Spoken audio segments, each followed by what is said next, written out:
12월 첫째 주 수요 기도회입니다.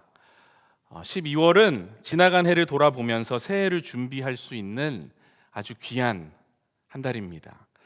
저는 올해 1월 1일에 연동교회에 부임해서 청년부와 함께 했는데 정말 시간 가는 줄 모르고 행복한 따뜻한 한 해를 보낸 것 같습니다. 지난주에 한 장로님께서 그러시더라고요. 저한테 목사님 올해 초 오실 때보다 얼굴이 많이 좋아지셨어요 이러시는 거예요. 사실입니다. 실제로 제 몸도 마음도 많이 좋아졌습니다. 그래서 너무 감사드립니다. 돌아보면은 우리가 힘들고 어려운 시간이 없었다고 말할 수는 없겠죠. 한 해 동안. 하지만 한 해를 정리하면서 여러 매듭을 우리가 지어 나갈 때 우리 안에 감사와 또 은혜가 넘쳐나기를 주님의 이름으로 축복합니다. 살면서 참 중요한 게 매듭을 잘 짓는 거라고 생각해요. 매사에 매듭을 잘 짓는 사람을 보면은 배우고 싶다는 생각이 들고요, 또 존경스럽습니다. 그래서 모든 일에 매듭을 잘 짓고 잘 정리정돈하는 사람은 인생을 잘 사는 비결을 안다고 할 수 있겠습니다. 반대로 매듭을 잘 못 짓고 차분하게 정리하지 못하는 사람은 아직 해야 할 숙제가 남은 사람이라고 할 수 있겠습니다. 그래서 누구나 다 이 매듭 잘 짓는 훈련이 필요한 것 같아요. 개인적으로 살면서 매듭 지을 게 한두 가지가 아니구나, 특별히 연말에는 이것저것 생각하다가 보면 시간이 너무 빨리 가는구나, 이런 생각을 합니다. 한번 예를 들어 볼게요. 도대체 이 목사님이 무슨 매듭을 지으라고 하시는 걸까? 저 같은 경우에는요, 20대 때 교회에 열심히 다니는 청년으로서 정말 매듭 짓기 어려운 것 중에 하나가 감정의 매듭이었습니다.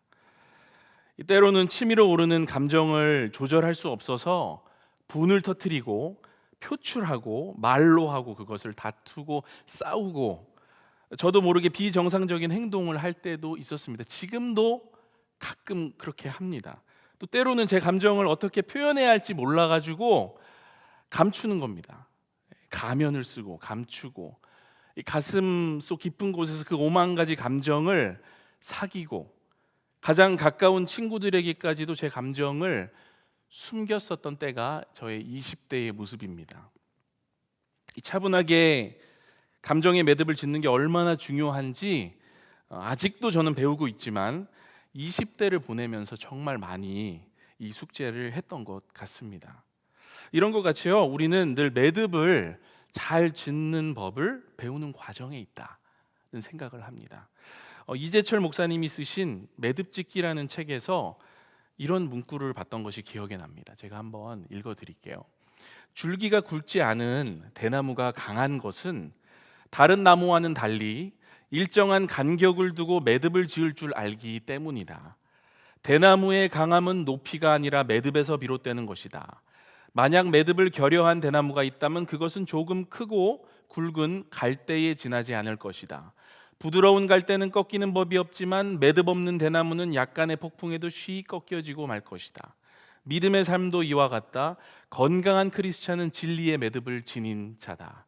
진리의 매듭을 지니지 못한 자에게 세월의 흐름이란 쇠퇴와 소멸을 의미할 뿐이다. 그러나 진리의 매듭을 지닌 자에게 세월의 흐름은 겉사람은 후패하나 속사람은 날로 강건해지는 하나님의 은총이다.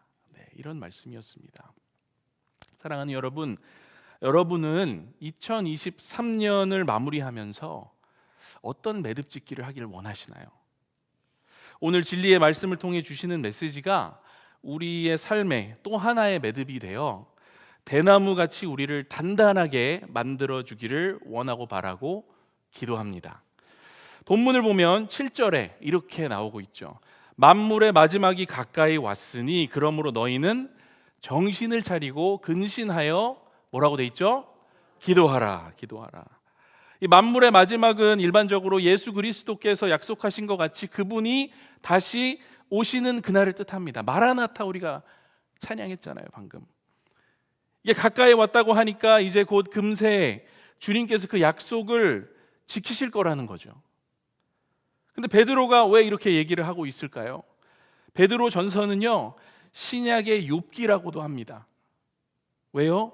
박해받고 있는 믿는 자들을 위로하고 격려하는 서신이기 때문에 그렇습니다. 세상이 예수 믿는 사람들을 핍박하는 거예요. 교회를 아프게 합니다. 하나 둘 교회를 떠나고요. 그러다 보니까 세상이 이제 비웃고 손가락질을 하는 겁니다. 베드로는 이런 상황에서 박해받고 있는 그리스도인들에게 낙심치 말고 소망을 가질 걸 권고하고 있는 겁니다. 정신을 차리고 기도하라고 이제 말씀하는데, 이건 뭐냐면요, 침착하고 바른 마음으로 환경과 상황에 따라 요동치 말고 갈대같이 흔들리지 말고 마음의 중심을 잡는 조심성을 갖고 깨어 기도하라는 겁니다. 다시 말하면 이 마지막에 가까울수록 오직 주님만을 바라보면서 흔들리지 않고 기도로 깨어 있으며 무절제한 생활을 버리라는 겁니다. 여러분, 저는 이것이 오늘 여러분과 제가 함께 조금 당겨가지고 타이트하게 만들어야 하는 때와 시기의 매듭이라고 생각합니다. 이 세상에는 언젠가 끝이 있다는 걸 믿고 또 아는 사람은 장차 오실 그리스도의 때와 시기를 준비함과 동시에, 그게 언제인지는 우리가 모르지만 준비함과 동시에 지금 내가 서 있는 이 자리에서 때와 시기를 또 낭비하지 않는 것을 의미합니다. 그게 깨어 있는 거죠. 근데 흥미로운 건 베드로 사도만 이런 말을 하는 게 아니에요. 바울 사도도 비슷한 얘기를 합니다. 그리스도를 기다리다 지친 데살로니가 교인들이 바울에게 묻습니다. 예수님 도대체 언제 돌아오시는 겁니까? 바울 사도. 바울이 데살로니가전서 5장 전반에 걸쳐서 이렇게 대답합니다. 여러분, 때와 시기에 관하여는 여러분에게 쓸 게 없습니다. 주님의 날은 도적같이 이를 것이니 다른 사람들이랑 똑같이 자지 말고 깨어 근신하십시오. 여러분의 온 영과 혼과 몸이 우리 주 예수 그리스도께서 강림하실 때에 흠 없이 보존되길 원합니다. 무슨 말입니까? 베드로에 이어 바울까지 주님이 언제 다시 오실지 모르니까 그만큼 때와 시기를 위해 확실하게 준비하라는 말씀입니다. 그렇기 때문에 우리는 인생에서 지속적으로 이 매듭을 단단하게 매야 됩니다. 건강하게 자라는 대나무가 매듭 짓기를 멈추지 않듯이 성령의 열매를 맺으며 사는 우리들은 내가 신앙을 갖고 이 세상에서 살아간다는 긴장을 늦춰서는 안 되는 겁니다. 주님이 지어주실 이 세상에서의 그 마지막 마라나타, 그 매듭을 향해 전진하면서 또 동시에 하루하루 우리 인생의 매듭을 차분하게 또 은혜롭게 지어 가야 하는 그런 메시지를 주는 말씀인 거죠. 이것이 여러분 7절 때와 시기의 매듭이겠습니다. 다음은 8절에서 10절까지의 말씀인데, 요거는 제가 현대인의 성경 버전으로 한 번만 더 읽어보겠습니다. 여기 화면에 있는데 제가 한번 읽어볼게요. 무엇보다도 열심히 서로 사랑하십시오. 사랑은 많은 죄를 덮어줍니다. 불평하지 말고 서로 대접하십시오. 여러분이 각자 받은 은혜의 선물이 무엇이든 간에 하나님의 여러 가지 은혜를 맡은 선한 관리인답게 서로를 섬기는데 그것을 사용하십시오. 아멘. 혹시 세 가지가 눈에 들어오시죠? 서로 뭐라고 되어 있습니까? 서로 사랑, 두 번째는 서로 대접, 세 번째는 서로 섬김. 네. 이 서로를 강조하고 있잖아요. 지금 서로가 무슨 뜻입니까? 서로는 우리가 관계 속에 얽혀 있다는 거죠. 주님의 몸된 교회에 지체된 우리는 이 서로라는 단어를 결코 버릴 수가 없습니다. 홀로라는 개념이 없는 거예요, 교회에는. 물론 내가 가끔 혼자 있고 싶은 시간들은 있잖아요. 그런 게 필요합니다. 그럴 때는 주님과 단 둘이 시간을 보내는 게 중요합니다. 그때도 여러분 혼자는 아니죠. 주님이 함께 하시니까. 한적한 곳으로 나아가 늘 기도하신 주님의 모습에서도 우리는 배울 게 있습니다. 하지만 기본적으로 우리는 그런 시간을 제외하면 늘 연결되어 있는 거예요. 성도는 서로 연결되어 있는 겁니다. 그래서 저는 두 번째, 관계의 매듭이 정말 중요하다. 관계의 매듭. 이게 두 번째 매듭, 우리가 오늘 생각해야 될 매듭이 되겠습니다. 아까 전에는 제가 20대 때 얘기를 잠깐 드렸었는데 그 다음엔 뭐가 옵니까? 30대가 이제 됐을 거 아닙니까?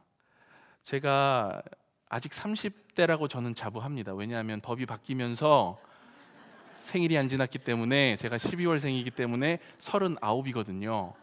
그러니까 30대입니다, 여러분. 청년들이 막 벌써 눈이 좀 따가운데, 예. 30대가 되면서요, 제가 본격적으로 이제 목회 현장을 경험하게 됐죠. 저도 이제 교회에서 사역도 하고. 근데 저는 이 매듭이, 이 관계의 매듭이라는 게 정말 난이도가 높은 고난이도 매듭이라는 걸 알게 됐습니다.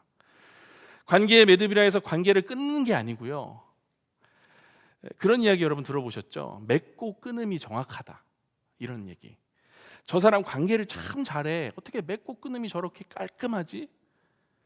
이게 여러분 매듭 짓기를 잘한다는 뜻인 것 같아요. 다른 사람들과 관계를 맺을 때 선을 분명히 하고, 말할 것은 말하고 말하지 말아야 할 것은 담아두고, 대접을 받고자 하는 대로 남을 대접하는 법을 안다는 거죠. 너희의 헤아리는 그 헤아림으로 너희도 헤아림을 도로 받을 것이니라 하는 이 예수 그리스도의 말씀을 제대로 이해하고 실천하는 거, 바로 관계의 매듭을 잘 짓는 사람들의 특징이라고 볼 수 있겠습니다. 이 밧줄의 매듭을 만들 때는 양쪽에서 당겨야지 단단한 매듭이 만들어지잖아요.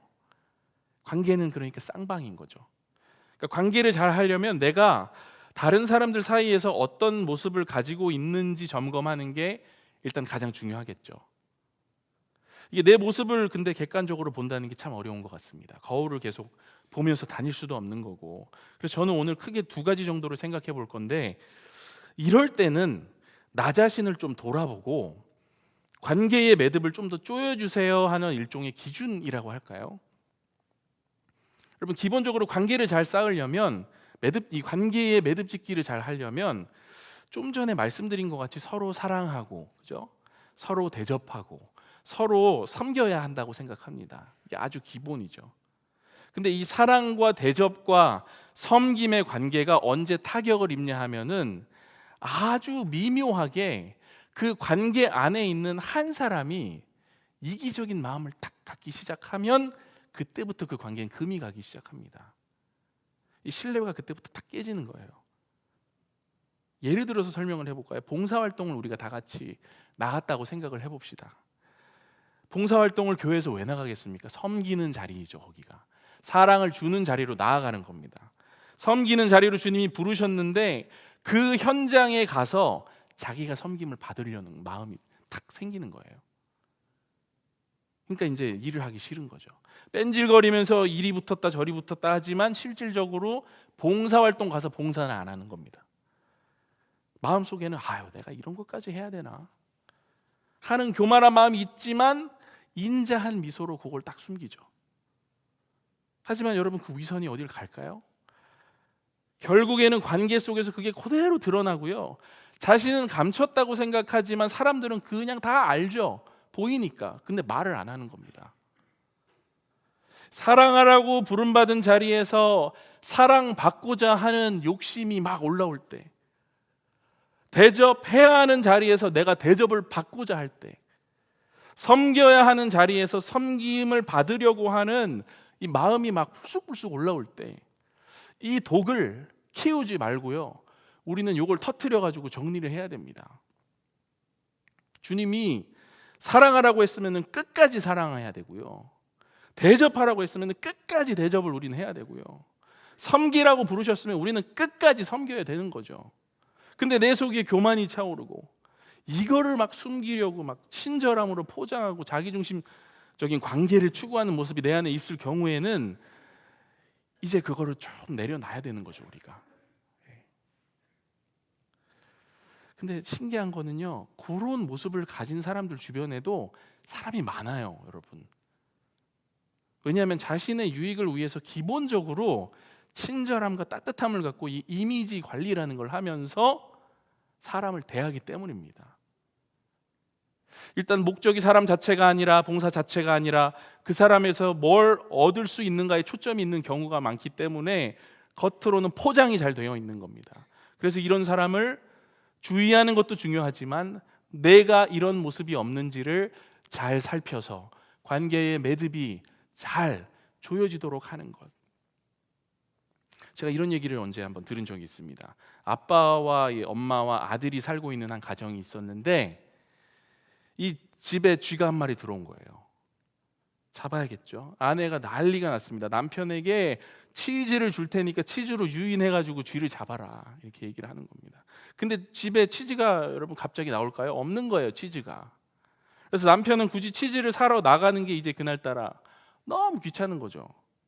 그래서 어떻게 합니까? 덫을 설치하고 집에 있던 잡지에서 아주 그럴듯한 치즈 사진을 오려가지고 덫에다가 붙여놓은 겁니다. 쥐가 이제 속을 거라고 생각을 한 거죠. 그럴듯한 사진이니까 속을 수도 있잖아요. 다음 날이 여러분 됐습니다. 그렇게 하고 잔 겁니다. 어떻게 됐을까요? 남편은 이제 눈을 비비면서 기대를 하고 쥐덫을 가서 이렇게 본 겁니다. 근데 이게 여러분 웬일입니까? 쥐가 잡혀 있는 거예요. 쥐가. 자기도 황당했는지 아빠는 조금 더 가까이 다가가서 다시 눈을 비비고 쳐다보는 겁니다. 근데 뭔가 이상한 겁니다. 자세히 보니까 쥐는 쥐인데 누가 쥐 사진을 잡지에서 오려가지고 거기 넣어둔 거예요. 누가 했을까요? 아들이 아빠랑 똑같이 한 거예요. 아빠 따라 한 거예요, 아들이. 한심한 거죠, 여러분. 사랑하는 성도 여러분, 우리가 다른 사람 대할 때 진심으로 대하지 않고 자기중심적인 마음으로 위선적으로 겉으로만 잘하잖아요. 결과가 똑같습니다, 여러분. 사람은 영적인 존재이기 때문에 결국에는 위선적인 사람 주변에는 자기랑 똑같은 사람만 남게 됩니다. 반대로 내가 손해를 좀 보더라도 진실되게 다른 사람들을 대하면 결국 진실된 관계가 남게 되겠죠. 관계가 그러니까 어렵다는 말이 괜히 있는 게 아닌 것 같아요. 그만큼 어렵고 손해를 볼 때도 많고 우리가 살면서 가장 시험 들기 좋은 부분이기 때문에 우리가 이것을 위해서 늘 기도하면서 지혜롭게 건강하게 관계의 매듭을 지어가야 되겠습니다. 아멘입니까? 네. 둘째로 요거랑 좀 반대되는 모습이 있는데 이것도 좀 조심해야 되는 것 같아요. 지나치게 자기 자신을 비하하는 모습입니다. 저는 이거 많이 봤습니다. 비굴할 필요가 전혀 없는데 위축된 모습으로 살아가는 사람들이 있는 거예요. 요즘에 많이 힘드세요? 왜 이렇게 또 다운이 되셨어요? 이러면은요, 이렇게 말씀하세요. 제가 요즘 너무 힘이 들어가지고요. 어떻게 살고 있는지 아시면은 그렇게 쉽게 힘내라고 하지 못할걸요. 요즘에 일이 하도 안 풀려가지고 직원들 앞에서, 가족들 앞에서, 친구들 앞에서 체면이 말이 아닙니다. 그냥 조용히 전 지내야겠습니다. 이런 어떤 자세들이 있다는 거죠. 우리가 살아가는 세상에서는. 일전에 UC 버클리 대학에서 이 인내에 대한 시험을 했다고 하는데 이 들쥐를 수영장에 빠뜨려가지고 지칠 때까지 헤엄을 치도록 하게 합니다. 이 실험은 왜 하는 거냐 하면 들쥐들이 결국 포기하고 물에 빠지는 순간이 언제인지를 연구하는 실험이었어요. 처음에 실험에서는 들쥐들을 가만히 뒀더니 평균 7시간 정도 헤엄을 치다가 포기했다고 합니다. 꽤 길죠. 두 번째 실험에서는 처음 실험과 모든 조건을 똑같이 하되 한 가지 변수를 집어넣는데 이 쥐들이 물에 빠지기 직전에 막 허우적거리잖아요. 한 7시간쯤 됐을 때 그때 실험자가 잠시 물속에서 쥐를 이렇게 살짝 건져줬다가 탁 놔두는 거예요. 놀랍게도 이 두 번째 실험에서는 쥐들이 평균 20시간 헤엄을 쳤다고 합니다. 그러니까 13시간이나 더 버틴 거예요. 2배 이상 더 버틴 겁니다. 연구진은 첫 번째 실험 결과와 두 번째 실험 결과를 종합해서 이런 결론을 냈다고 합니다. 두 번째 그룹은 소망을 가질 수 있었다. 두 번째 그룹은 구출을 맛보았고 누군가가 다시 자기들을 구출해 줄 거라는 소망을 가질 수 있어서 훨씬 더 긴 시간 동안 헤엄을 칠 수 있었던 것이다. 사랑하는 여러분, 우리가 어떤 상황에서도 절망하지 않고 소망을 갖고 인내하고 계속해서 나아갈 수 있는 이유가 뭡니까? 내가 자랑할 게 있어서 그렇습니까? 내세울 게 내 안에 있어서 그렇습니까? 하는 일이 잘 풀리면 그게 잘 되는 겁니까? 그게 아니라는 거죠. 우리의 구원 되시는 주님이 우리가 어떤 상황에 있든지 늘 손잡아 주시고 건져 주시고 살펴 주시고 일용할 말씀과 먹을 것으로 채워 주기 때문에 우리는 살 수 있는 거잖아요. 그러니까 성경은 그런 얘기들로 가득한 책이 성경이죠. 죽을 고비를 넘기면서도 주님을 의지한 사람들의 이야기. 억울한 가운데서도 비굴한 모습은 한치도 찾아볼 수 없는 사람들의 이야기. 형편과 상관없이 오직 하나님 한 분으로 즐거워하며 찬양을 올려드리는 그런 모습들이 위대한 사도들의 모습에서, 선지자들의 모습에서, 믿음의 선조들의 모습에서 나오는 것 아니겠습니까? 한 시인이 자신의 두 발에 이름을 지어줬다고 합니다. 한쪽 발의 이름은 영광이었고요, 또 다른 쪽 발의 이름은 그럼 뭐였겠습니까? 영광 할렐루야, 이렇게 지었다는 거예요. 영광 할렐루야. 네. 그래서 걸어 다닐 때마다 그는 작은 목소리로 영광 할렐루야, 영광 할렐루야 계속 이렇게 했대요. 사람들이 궁금해서 물어보는 거예요. 왜 그렇게 이름을 붙이고 그렇게 걸어 다니냐? 그랬더니 그가 뭐라고 대답했냐 하면, 나는 내가 걷는 길에 붙어 있는 이름은 신경 쓰지 않고 내 두 발의 이름을 붙이기로 했습니다. 왜냐하면 우리의 인생길은 아름다운 정원일 수도 있고 어두운 골목길이 될 수도 있고 때로는 고통의 갈보리도 될 수 있지만 우리의 발이 늘 같은 소리를 낸다면 어떤 길을 다녀도 절망하지 않고 하나님께 감사할 수 있을 테니까요. 사랑하는 여러분, 오늘 우리의 관계에 있어서 내가 좀 돌아봐야 할 게 있다면 기도하면서 돌아보고, 이 교만이나 절망의 양극단이 우리의 관계를 좀먹지 않도록 우리가 좀 돌아보는 시간이 있기를 원합니다. 이 한 해가 다 가기 전에 우리 안에서 정리되어야 할 것들이 있다면 오늘 밤에 그것들이 좀 생각나게 해주시고, 하나님께서 또 그것을 위해 우리가 기도하는 역사가 있기를, 그리하여 우리의 관계의 끈들이 잘 정리되는 역사가 있기를 간절히 기도합니다. 끝으로 11절 말씀입니다. 이 전반부만 제가 다시 한번 읽어볼게요. 만일 누가 말하려면 하나님의 말씀을 하는 것 같이 하고. 이게 살펴보면은 참 어마어마한 말씀인 거죠. 여러분, 말하려면 이거는 원어를 보면은 모든 종류의 말을 뜻합니다. 그러니까 여러분의 입에서 나오는 모든 말이 이 말씀의 대상인 거예요. 그리고 또 하나님의 말씀이라고 나왔죠. 요거는 하나님의 입에서 나오는 말씀, 곧 계시의 말씀을 뜻합니다. 그러니까 다시 말하면 이게 무슨 얘기냐면, 그리스도인은 공적이건 사적이건 간에 말을 할 때 하나님의 말씀을 하듯이 해야 한다는 거예요. 이게 얼마나 부담스러운 겁니까, 여러분? 근데 이게 사실이에요. 그만큼 믿는 자들은 말을 신중하게 해야 되고, 또 자신이 내뱉은 말에 대해서는 꼭 책임감을 갖고 살아내야 한다는 거죠. 하나님의 말씀이 약속의 말씀이듯이 우리가 내뱉는 말도 약속인 겁니다. 지켜야 되는 거예요. 고린도후서 5장 20절 말씀입니다. 이러므로 우리가 그리스도를 대신하여 사신이 되어 하나님이 우리로 너희를 권면하시는 것 같이 그리스도를 대신하여 간구하노니 너희는 하나님과 화목하라. 데살로니가전서 2장 13절에도 유사한 말씀이 있습니다. 이러므로 우리가 하나님께 쉬지 않고 감사함은 너희가 우리에게 들은 바 하나님의 말씀을 받을 때에 사람의 말로 아니하고 하나님의 말씀으로 받음이니 진실로 그러하다. 이 말씀이 또한 너희 믿는 자 속에서 역사하느니라. 여러분, 세 번째는 바로 말의 매듭이라고 할 수 있겠습니다. 말의 매듭. 내가 올해 약속한 것들이 있잖아요. 내 가족들에게, 가까운 분들에게, 또 교회에게, 또 우리 공동체에게 내가 약속한 것들이 있겠습니다. 또 하나님 앞에 내가 수없이 약속드린 그 순간들, 그런 것들 중에 여러분, 하나님, 제가 부족해서 지키지 못한 것들이 참 많네요. 노력도 못했네요. 이런 부분들은 사실 우리가 하나님께 솔직하게 사과해야 되는 거죠. 하나님, 죄송합니다. 그리고 나의 입술을 이제는 가볍게 하지 않고 나의 이 혀에 무게를 더하는 것, 이 말의 매듭을 잘 짓는 여러분과 제가 되기를 원합니다.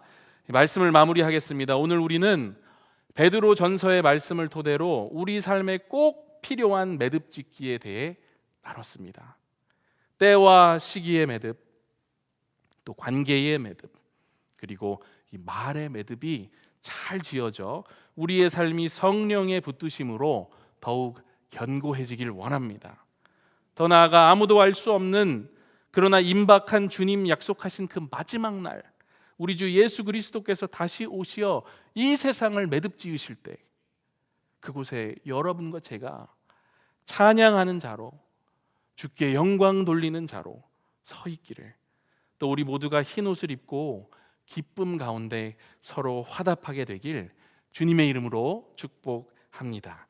우리 함께 찬양하며 기도로 나아가는 시간 갖도록 하겠습니다.